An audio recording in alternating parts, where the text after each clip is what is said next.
Sometime when you do this job for as short of a time as I have, you start realizing that there are just some teams that you just feel that your misery gives me joy, and sadly, one of those teams is today.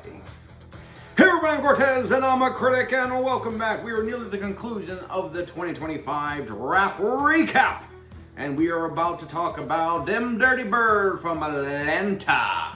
As the Atlanta Falcons are on the clock, we talk about a team that have basically, I'm not going to say sold their souls, but they sold something for the second year in a row to make a splash, almost as if the pressure and the patience is starting to wean, and eventually it's going to lead to a massive collapse. And it's really kind of sad because this team is very, very talented. I just can't understand why. And also, they have the shortest amount of players. They have the lowest, sorry. They have the smallest, the limited, the top 5. Because like I said, they gave away a lot in hopes they have finally cracked the code. So we're going to talk about the birds, as they have literally only 5, the high 5 as you say, of picks. Atlanta Falcons on the clock.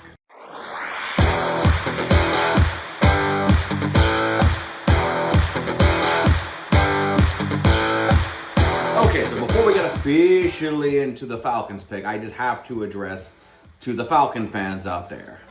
One, I lived in Atlanta for 10 years.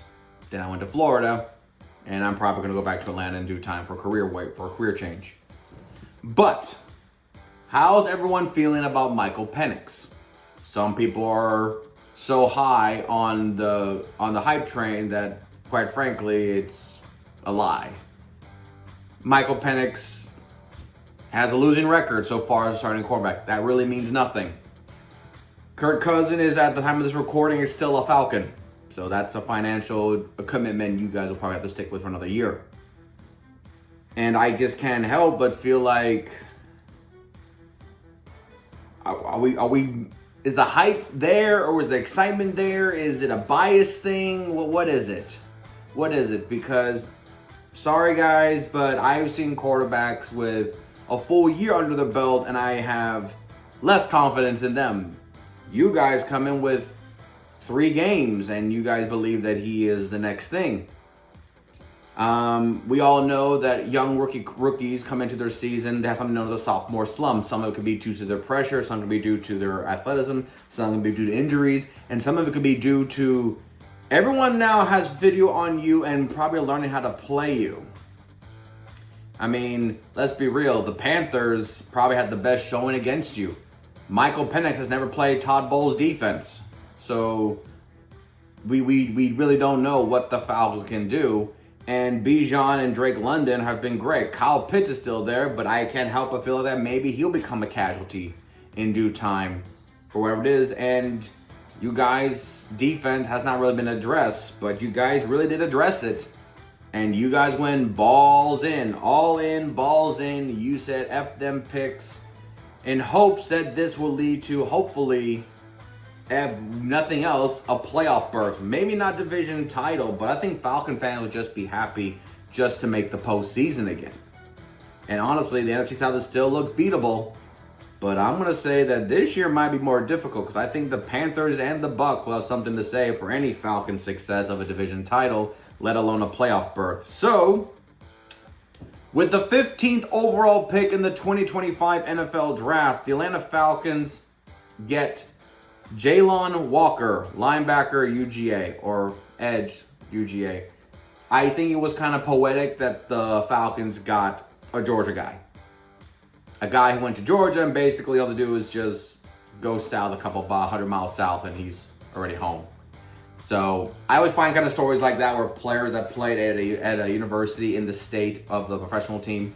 So it's kind of like fun of a team that's from Ohio goes to play for the Browns. Team in Los Angeles goes play for the Chargers. I always find that kind of funny. So besides a nice, happy little go lucky story, doesn't travel too far, and he's very familiar with Jordan, not to mention his fan base will follow. it was obvious. I think we all basically said, from Falcon fans to diehard fans to just even Falcon haters, if you guys don't address the pass rush department now, then this season's a wash. And they did. They addressed by getting Walker, and he was evaluated very highly. Everyone thought that Walker potentially could have gone to the Panthers, but the Panthers made the smart decision and got Bryce Young, a wide receiver number 1, definitively. So that's a good news. So honestly, it was just a case of he's still there. I mean, it was like 7 picks later. The Panthers picked at 8th? So it was a lot of it was a good chunk of players, and I was surprised Walker, was there. I mean, the 49ers had a chance to get him, but they picked the other Georgia guy. So everyone got their picks. Everyone got the player they wanted, and quite frankly, it wasn't so much the player as the position requirement. I mean, there were some talks about Mike Green, Mike Green from Marshall potentially being there. There were some saying, which not to bury the lead, but they did address the player that a lot of people thought they were going to get anyway, but no one thought they'll actually get him also. So, still in the first round, after sacrificing multiple leprechauns and voodoo dolls and unicorns and trading back up to the first round by literally sacrificing the majority of their picks for basically almost the whole draft.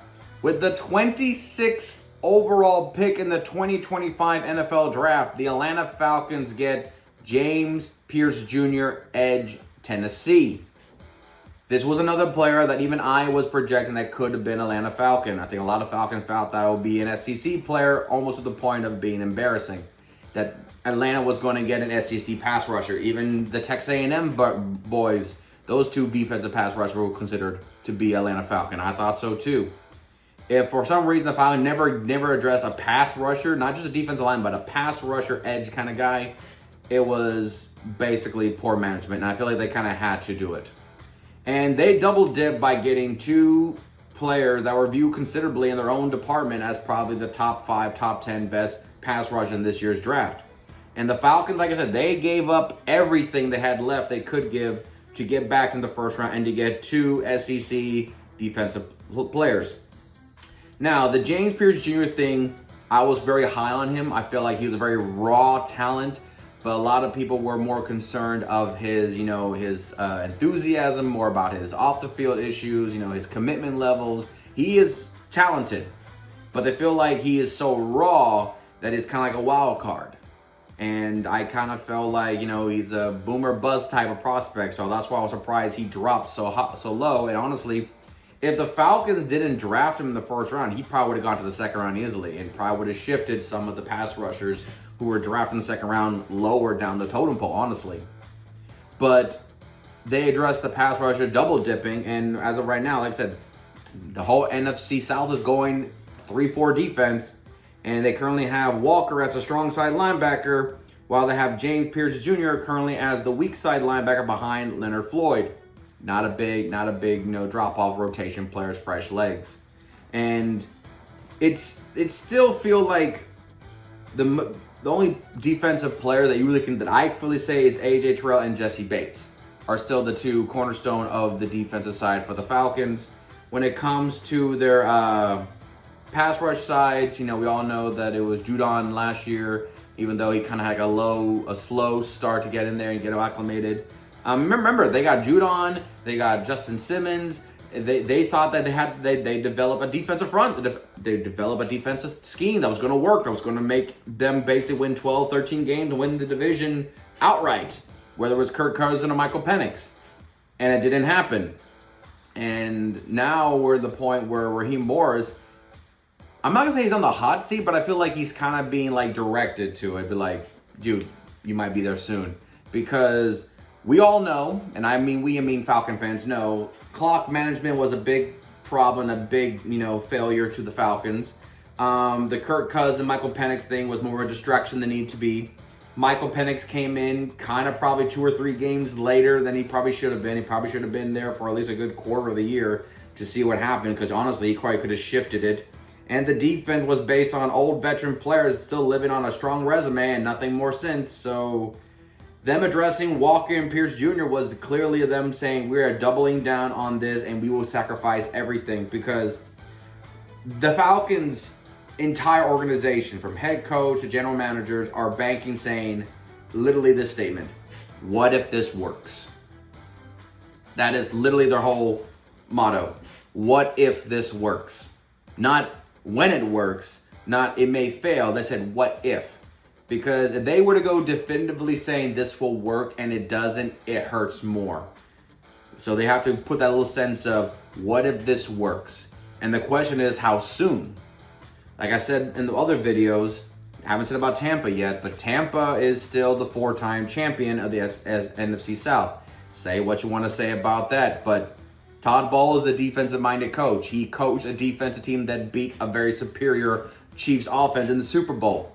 So it's going to be kind of hard for you to say, yeah, Todd Bowles is just going to, wing it. No. And Todd Bowles has got defensive players too, and some veterans coming in back. So, and the Buccaneers offense was top 5. So you have to compete with them. And unlike their quarterback situation, Michael Penix, to me, has not shown enough that a Falcon fan, unless you're really hopped up on the hype, I cannot look at Michael Penix Jr. and say he's going to lead us to a 10-win season. Yes, his accuracy is good, but CJ Stroud had a slump in his second year. We have a lot of rookie quarterbacks. Jaden Daniels, Bo Nix coming into the J.J. McCarthy is getting his first official start for the Viking. We don't know. Case Keenum was a Viking success story. And the Vikings didn't re-sign him, and he has not found that second win since. So, for the Falcon fans, I'm going to say this. Michael Penix can still be considered a rookie, even though he has more experience than his rookie counterpart. But I'll say Michael Penix is just as much a rookie as his other components.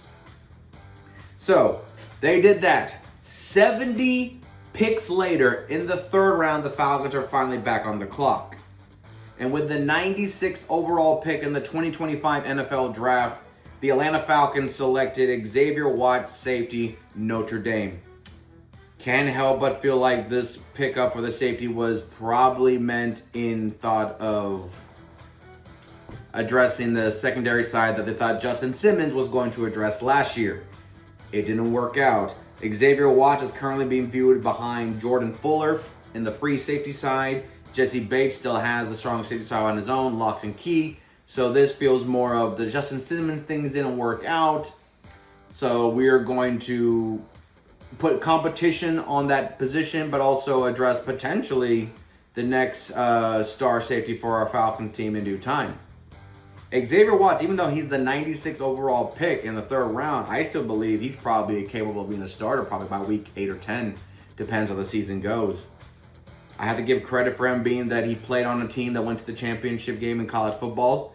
Benjamin Morrison, a Buccaneer now at Notre Dame, they know what it's like to be led by a defensive side of the ball to it. So I can't help but feel like add a little 2% to that guy's ability to understand what it takes to have a good, strong defense. And Raheem Morris is a defensive-minded coach, even though he had more success on the offensive side before he finally got his chances at coaching again.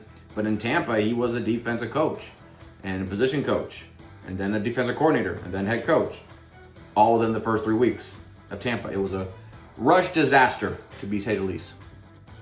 But seeing Xavier Watts here, I think the Falcons addressed the defensive need, and I think they got another home run. Falcons draft class is strong. All these players have strong resumes, strong abilities, and honestly, it's just a matter of time before they all sync together in due time. Don't let the mock depth chart tell you they may not be day one starters. They all could be starting by week 10. Depends how the season goes. Then we go to the fourth round. With the 118th overall pick in the 2025 NFL Draft, the Atlanta Falcons selected Billy Bowman Jr., safety, Oklahoma. So I guess we're double dipping on that because Bowman Jr. is viewed as a nickelback behind D. Alford. 3-4 defense, nickelback is a big key factor. Raheem Morris is very familiar with the nickelback setup. He did that in Tampa. So I would not be surprised that Raheem Morris' development of defensive scheme, something similar to what he used to coach back in the day. So once again, like I said before, he's not viewed as a day one starter, but if he was a backup, that's rotation, that's depth, that's quality. Like I said, Billy put him with Xavier. They probably could be starting by week 10. Depends how the season goes. I'm looking at Billy Bowman Jr. as a starter in the wing.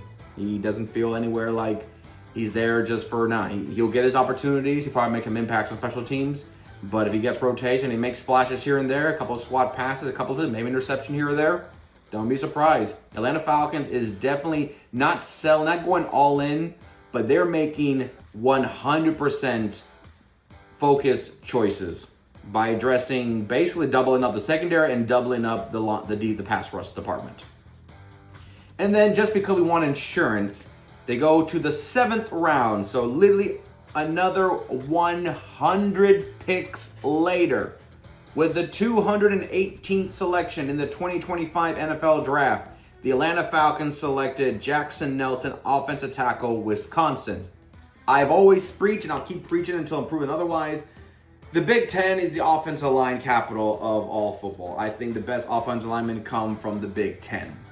Now you may say, some SEC, some Big 12, even some Pac-12 back in the day, but I'm going to say that when I think of offensive linemen, I think of Michigan, I think of Iowa, I think of Wisconsin, I think of Nebraska. I think, the good old boys of the Big Ten, guys that look like they probably, worked on their parents' farm when they were in high school kind of guys. They have a combination of a country strong and they can bench press a pickup truck that they probably got for their 18th birthday. That's the kind of offensive lineman I see when I look at these Big Ten guys. And Jackson Nelson coming in, he is currently being viewed as left tackle, but Jake Matthews already like cemented that position. So I'll not be surprised if Jackson Nelson eventually gets either moved, adjusted, becomes a Swiss Army knife type player. We've seen tackles go to guard, some even to center. Would I see him move from left tackle to right? Maybe, but Jake Matthews has proven himself a solid starter in that left tackle position. My only question would be for Jake Matthews is, how long has he been? Jake Matthews is 33 years old. Wow, 2014, my goodness. Yeah, same year as I believe Mike Evans for Tampa. They were the two players. I remember they kept talking about that if one gets the other, that was going to lead to the other pick. So he's 33 years old. Still a proven winner, still a proven caliber guy. He gets getting paid like a Pro Bowler. So maybe this is for an investment. He's 33. I mean, he hasn't had any serious injuries so far in his career. I guess it might be for an insurance policy. And I probably think that's the right way to go. 33 for an offensive lineman, first round pick, who's still starting since you got him, and the left tackle position. Now, what's funny that Michael Penix is actually left-handed. So most quarterbacks that are right-handed, they really want a strong left tackle to protect their blind side. But now their best offensive linemen are left tackle, and Michael Penix's blind side is now his right side. So now the right tackle now becomes the bigger need when most offensive linemen in the NFL need left tackle because right-handed quarterback. So Michael Penix making a shift change on how the Falcons address offensive lineman needs. But I believe this is for an investment future. Jackson is for the future of Jake Matthews' career. And that is it. The Falcons have 5 picks, and that's it.